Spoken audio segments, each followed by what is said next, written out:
Yeah, so my name is Ogyen Badisang, and I just wanted to give a kind of a backdrop before I ask my question. The way I understand our government in exile's approach to the Tibetan struggle, the middle way approach, is that it is the currently accepted and elected approach to our struggle. So we have elected a leader who believes in the middle way approach. In the same way, in the next leadership and so on and so forth, we could have a leader who would believe in another means to advance the struggle, whether it is rangze, independence, self-determination, or maybe something else comes up that many people believe in. So the 550 vision is based on the ideals of the middle way approach, as it says in your intro and in the vision. So when we are talking about this, are there avenues to explore other political stances or other ways to advance the Tibetan freedom struggle? And how will it be affected, for example, if the new government elected believes in another approach than the middle way approach? That was my question. Thank you. Whoever is elected as the next Sikyo, that's what you're saying. If he's a believer or she is a believer, you know, in non-middle way approach, but let's say Rangzen, he or she has doesn't have option to change the policy. Policy set by the Tibetan Parliament. So the Tibetan Parliament has unanimously affirmed the middle way approach as the policy. So it's for the Parliament to decide. And having said that, obviously 550 vision is based on middle way approach because this is the policy, but you are welcome to discuss other alternatives. Having said that, I don't want this 550 vision to be ongoing all the time Rangzen versus Umelam discourse. It's a non-ending, it doesn't end, it doesn't get you anywhere because this is a policy. This is a discussion group as to what we should be doing and what you all should be doing on a daily basis. Now, having said that, as an advocate of middle way approach, let me make it very clear. Middle way approach as a strategy is a brilliant strategy, and there's a practical side to it. For example, I'm sitting here. If I were to advocate Rangzen today, likelihood of CTA being shut down tomorrow is very, very high. Because, number one, India and China has signed many bilateral agreements whereby they have agreed not to disturb or disrupt the sovereignty and territorial integrity of each other's country.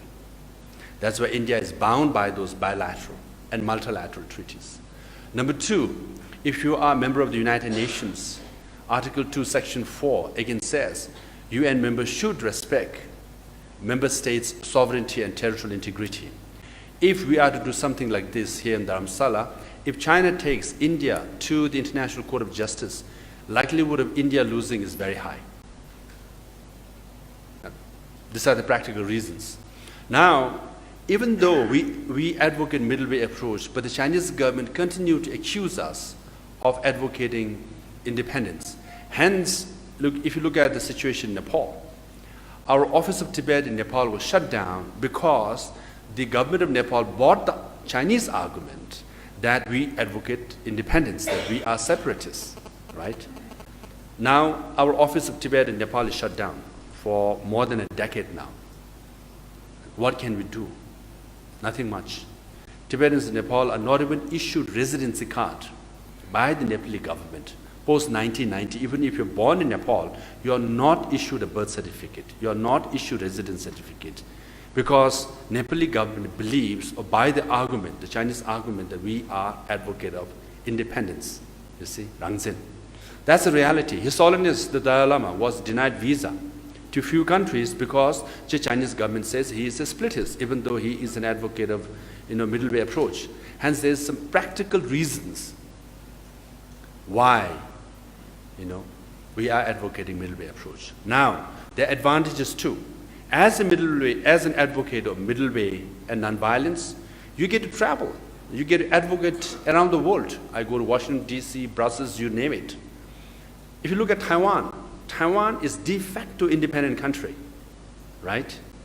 But the president of Taiwan cannot go to European countries or cannot come to India. Till recently, not even America or Canada. Why? Because all these countries buy the argument that Taiwan advocates independence. Hence, Chinese government put a lot of pressure on all these countries to not allow the president of Taiwan to visit Canada or India or European countries. You see? So it's not so much whether, even though Taiwan doesn't formally advocate independence, because the Chinese government says so, many countries buy that argument and restricts the movement. As far as city is concerned, because we advocate middle way approach, the limited space that we have is because of middle way approach.